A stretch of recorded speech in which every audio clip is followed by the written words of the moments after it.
হ্যাঁ নমস্কার দাদা, একটু আসতে পারি? আমার একটা অ্যাকাউন্ট খুলতে হবে, বলবেন কীভাবে কী করতে হবে? হ্যাঁ কি চাই? অ্যাকাউন্ট খুলবেন? অ্যাকাউন্ট যদি খুলতে চান ব্যাংকে যাবেন, আর যদি এই ব্যাংকে খুলতে হয় তো এই রিসিপ্টটা নিয়ে কাউন্টার নাম্বার 20-তে যাবেন, বুঝলেন? যান। আর কী হয়েছে বলুন? হ্যাঁ 20 নম্বর এটা। আরে না না এই দাদা, এটা 20 নম্বর হবে না, এটা আপনি 10 নম্বরে যান। হ্যাঁ হ্যাঁ বলো। হ্যাঁ এটা 10 নম্বর। আর কি ঠাড়াঠাড়ি করছেন? 20 নম্বর 10 নম্বর পাঠিয়েছে, এসে গেছেন তো। এবার কি কলের মধ্যে বসবেন নাকি? না এটা এখানে হবে না, রিসেপশনে যান তো। আরে দাদা আসুন আসুন, আরে আমি ব্যাংকের ম্যানেজার। আরে আপনি কোথায় যাবেন? আমরা যাব। আপনার অ্যাড্রেস দিয়ে যান, আমরা বাড়িতে গিয়ে অ্যাকাউন্ট খুলে নিয়ে আসবো আপনার। আমরা আপনার জন্য আছি, আপনারা আমাদের জন্য না। আপনি বসুন, চা খান, আমরা বাদ বাকি কাজ করে দেবো। এটা কীরকম পাগলামি বলুন তো? আমার নাম হচ্ছে বান্টু আর পাসবুকে আমার এসেছে গান্ডু। এটা কীরকম পাগলামি হচ্ছে? ঠিক করুন, কী করে ঠিক করবো বলুন? হ্যাঁ বলুন, প্রবলেমটা কি? মানে আসল নামটা লিখে দিয়েছি বলে নাকি ভুল নামটা লিখতে ভুলে গেছি বলে? হ্যাঁ ঠিক করবেন তো? যান, এই রিসিপ্টটা নিয়ে কাউন্টার নম্বর 20-তে যান। যান। আর কী হয়েছে বলুন? হ্যাঁ 20 নম্বর এটা। আরে না না এই দাদা, এটা 20 নম্বর হবে না, এটা আপনি 10 নম্বরে যান। হ্যাঁ হ্যাঁ বলো। হ্যাঁ এটা 10 নম্বর। আর কি ঠাড়াঠাড়ি করছেন? 20 নম্বর 10 নম্বর পাঠিয়েছে, এসে গেছেন তো। এবার কি কলের মধ্যে বসবেন নাকি? না এটা এখানে হবে না, রিসেপশনে যান তো। আরে স্যার বসুন, চা খান, বলুন কি প্রবলেম হয়েছে? হ্যাঁ ছোটো, তুমি স্যারের মুখ দেখে নামটা কেন লিখেছো? আধার কার্ড দেখে নামটা লিখবে তো? স্যার চিন্তা করুন না, আপনার নামটা আমরা চেঞ্জ করে দিচ্ছি। নমস্কার দাদা, বলছি আমার এটিএম কার্ড এসেছে, একটু পিনটা অ্যাক্টিভেট করতে হতো, কীভাবে করবো একটু বলবেন? বাবা এটিএম ইউজ করবেন? যা হোক, এখনকার যুগে এটিএম কে ইউজ করে বলুন তো? হ্যাঁ সবাই তো ফোনপে, জিপে, এই পে ওই পে ইউজ করে, আর আপনি নাকি এটিএম? হ্যাঁ তাই তো, ঠিকই তো বলেছেন, ফোনপে ইউজ করতে হতো, এটিএমের দরকারই নেই, ঠিক বলেছেন। আর আপনি সত্যি এটা গান্ডু জানেন তো? ফোনপে ইউজ করার জন্য এটিএম কার্ড অ্যাক্টিভেট করতে হবে, না তো লিঙ্ক করবেন কী করে? যান 20 নম্বর কাউন্টারে যান, রিসিপ্টটা নিয়ে। হ্যাঁ আর কি হয়েছে বলুন? হ্যাঁ 20 নম্বর এটা। আরে না না এই দাদা, এটা 20 নম্বর হবে না, এটা আপনি 10 নম্বরে যান। হ্যাঁ হ্যাঁ বলো। হ্যাঁ এটা 10 নম্বর। আর কি ঠাড়াঠাড়ি করছেন? 20 নম্বর 10 নম্বর পাঠিয়েছে, এসে গেছেন তো। এবার কি কলের মধ্যে বসবেন নাকি? না এটা এখানে হবে না, রিসেপশনে যান তো। আরে স্যার আসুন, বসুন, চা খান, বলুন কি প্রবলেম হয়েছে? আরে এটিএম কার্ড অ্যাক্টিভেট করতে হবে স্যার, এটার জন্য আপনি আসলেন? আমাদেরকে বলতেন, আমরা অ্যাক্টিভেট করে দিতাম, পিনটাও আমরা দিয়ে দিতাম।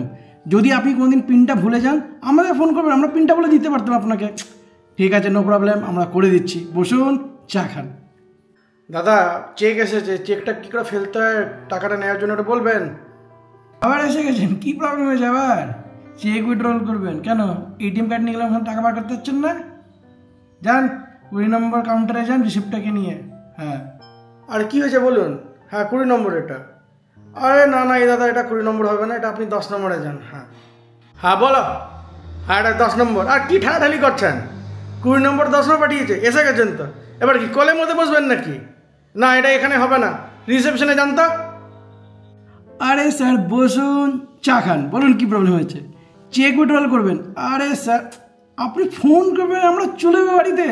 আপনি ব্ল্যাঙ্ক চেক দিয়ে রাখুন, আমি লিখে দিচ্ছি, সাইনটা আমরা করে দিচ্ছি।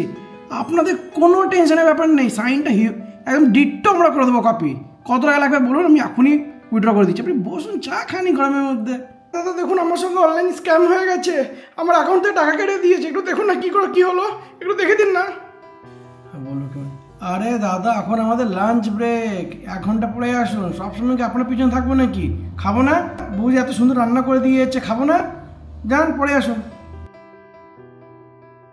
হ্যাঁ বলুন কি হয়েছে? অনলাইন টাকা কেটে গেছে? দেখেন আপনি কোথায় কিছু ভুলভাল করেছেন কি না।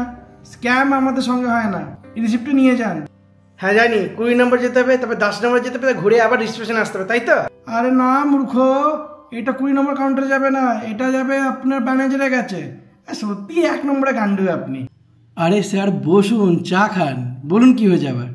অনলাইন স্ক্যাম হয়েছে? আরে অনলাইন তো স্ক্যাম তো আমরাই করি, মানে ওইসব বাদ দিন। মানে দাঁড়ান, এই ছোটু দেখুন তো স্যারের অনলাইন স্ক্যাম কে করেছে, কে কেটেছে, কেন কেটেছে দেখুন। স্যার আপনি বসুন, আমরা এখনই জানাচ্ছি আপনাকে। ধর এই গভর্নমেন্ট ব্যাংকে টাকা রেখে কোনো লাভই নেই, এই করুন ওই করুন, এই কাউন্টার 20-তে যান, কাউন্টার 10-এ যান, ছাতার মাথা করুন। হ্যাঁ এই দিয়ে ভালো প্রাইভেট ব্যাংকেই ভালো আমার। এ বাবা এটা কী মেসেজ এসেছে? লুলি ব্যাংক পালিয়ে গেছে সবার টাকা নিয়ে। এ বাবা, আমার এই লুলি ব্যাংকে তো আমার টাকা রাখা ছিল। এবার কী করবো আমি? হ্যালো গাইজ, সো ব্যাপারটা হচ্ছে এখন সবাই ভাবে নাকি গভর্নমেন্ট ব্যাঙ্ক দিয়ে প্রাইভেট ব্যাঙ্ক ভালো, সুবিধা অনেক বেশি পাওয়া যায়, কিন্তু অনেক সময় স্ক্যামও হয়, অনেক সময় ব্যাঙ্ক পালিয়ে যায়। যাক, এখন আরবিআই নতুন গাইডলাইনের অনুযায়ী এখন কোনো ব্যাঙ্ক পালিয়ে তো কোথাও যেতে পারবে না, তাও গভর্নমেন্ট ব্যাঙ্ক যেরকমই হোক কিন্তু যাও পয়সা ওখানে সেফ আছে।